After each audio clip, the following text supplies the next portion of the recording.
There's a time loop on an island called Blackreef. Every day, the inhabitants wake up and go about their day. At midnight, time resets, and the same day begins again, but no one on the island remembers it. Well, there are two people who keep their memories across the loops: Colt Vaughn and Juliana Blake. Colt is determined to break the loop and end the repeating day forever, while Juliana doesn't want the loop to end and spends the day hunting and killing Colt to stop him. But death on Blackreef is only temporary. Even if Colt dies during the day, he wakes up alive in the morning, ready to start the day again and try to, in his words, break this fucking loop. Can't you feel my love? Yeah. Nobody but you, girl.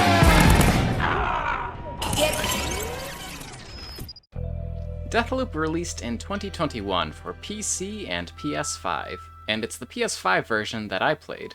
It was developed by Arcane Studios, who also developed the Dishonored series, and it feels a lot like a Dishonored game in many ways. The mechanics and level design allow for the same play-your-way philosophy, with many paths through levels and many different approaches you can take. You can sneak around, taking out enemies silently, or maybe you just go in guns blazing. I definitely prefer the slow, stealthy approach, but that's mostly because I'm not very good at the guns blazing approach. You also get supernatural powers, just like in Dishonored, but more on those later. Right off the bat, the biggest difference between Dishonored and Deathloop is in how they handle progression. Dishonored is strictly mission-based and linear, whereas Deathloop is more open-ended. Your goal overall is simple: assassinate all 8 visionaries on Blackreef in a single loop. Getting to that point takes a lot of investigation and exploring though. The time loop is split into 4 different time periods: morning, noon, afternoon, and evening. You can visit one area per time period, and there are 4 different areas available. Depending on the time of day you visit an area, the level changes a bit. Certain parts get closed off, and others open up depending on the time of day. There also might be more enemies at different times of day, and enemies might be in different locations. So while there are technically only 4 different levels in Deathloop, each of them is big, and visiting at different times introduces enough variety that revisiting the levels never felt stale.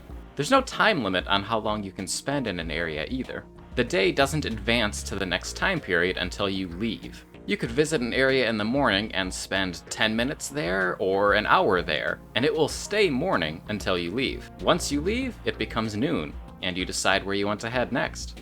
You can just wait until the next time period if you want, and not visit any area. Waiting might be nice if you're following a specific lead and want to focus on that, or just don't have anything else to do at the current time. I didn't use the waiting mechanic much because there was always something for me to do in at least one area at any given time. Huh? What? We're doomed! The tutorial to Deathloop is linear, guiding you through how the 4 time periods and 4 areas work, but once you're through the tutorial, it's up to you to decide what you want to do and when, and figuring out how you can possibly assassinate all 8 targets in a single loop. They don't make this easy. Each morning, Juliana warns the visionaries that Colt is out to get them, so they and their henchmen will shoot on sight. Also, the visionaries aren't supposed to group together in order to make it harder for Colt. You need to figure out their schedules and figure out ways to assassinate multiple visionaries in a single time period. For example, visiting the complex during the morning and sabotaging some equipment there will disrupt Igor's experiment, causing him to spend his evening at Updaam instead of the complex, giving you a chance to assassinate both Igor and Alexis at the same time. Discoveries like this are tracked via leads, and you can pick whichever lead you want to highlight in order to get objective markers for it, and have the area you need to visit highlighted for you when planning your next move. I really enjoyed the freedom this system gives you. You have several different leads you can pursue at any given time, and it was fun becoming familiar with each area at each time of day, and figuring out how to best assassinate each target. Ultimately, there's only one way through the day that lets you assassinate all 8 visionaries in one loop, but figuring out everything necessary to get to that point was a lot of fun, and executing the plan in the end was really satisfying. This system leads to a lot of variety in the early game too. When you start out, you only have a basic gun and Colt's reprise slab. Slabs are the items that give Colt and the Visionaries their supernatural powers, and Colt gives him 2 extra lives, basically. In each time period, Colt can die twice without resetting to the beginning of the loop, thanks to Reprise. Dying and consuming a Reprise use respawns Colt back to where he was shortly before he died, giving you another chance at whatever lead you're currently following.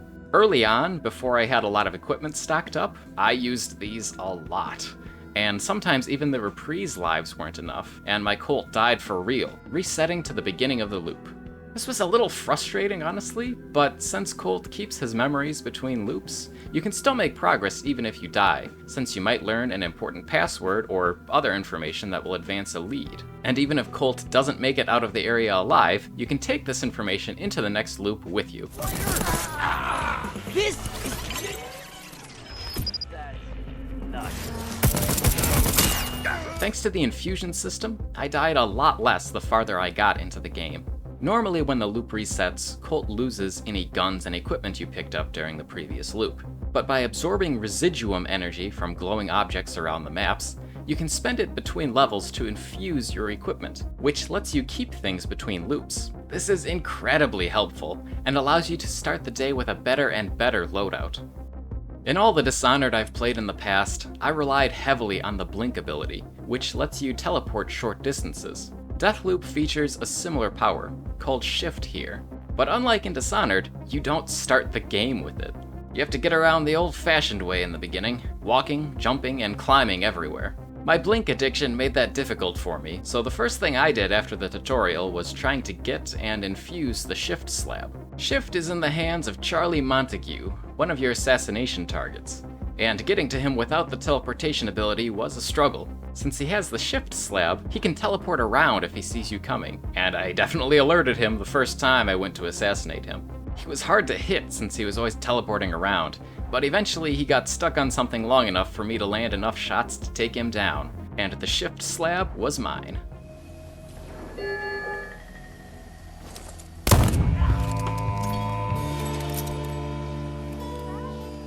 Master Charlie, dead. Other than Colt's Reprise slab, which is equipped permanently, you can equip up to 2 other slabs. Once I got Shift, I had it equipped to one of those slots for the rest of the game, which left me 1 power slot to experiment with. The other available slabs are held by a few other Visionaries, and there's some fun things to play around with. Nexus allows you to link enemies in a small area and cause them all to die when you kill one of them. Emily in Dishonored 2 had a very similar power called Domino, but I don't think I used it much there.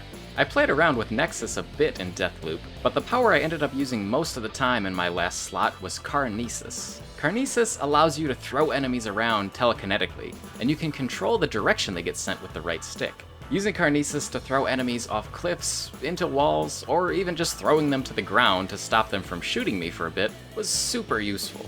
Aside from Shift, it was definitely my favorite power in the game.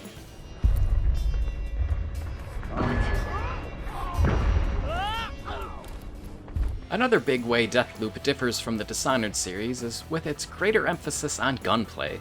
A large part of that is due to the difference in setting. Dishonored is set in a fictional Victorian-era world, whereas Deathloop is set in the 1960s, so it makes sense that there are a lot more guns around than the flintlock pistols of Dishonored.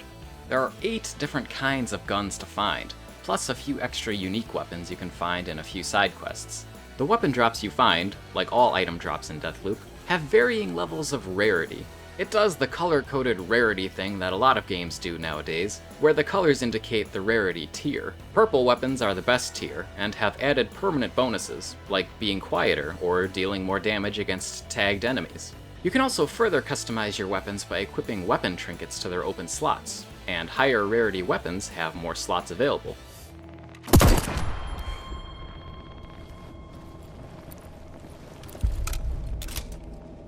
Until now, I've been talking about the Break the Loop mode where you play as Colt, but there's actually a second game mode, Protect the Loop, where you play as Juliana. See, Break the Loop actually has an online multiplayer component. Another player can invade your game and control Juliana as she hunts you down. When you play Protect the Loop, this is what you do. You control a Juliana and try to kill someone playing as Colt as they go about their business trying to follow a lead. I wasn't able to play any of this actually, since I don't have the paid online subscription for PS5, PlayStation Plus. It sounds like an interesting idea, but I missed out on it entirely. Even playing offline as Colt though, an AI-controlled Juliana will sometimes appear to hunt you down, but I imagine having Juliana controlled by another player would be very different.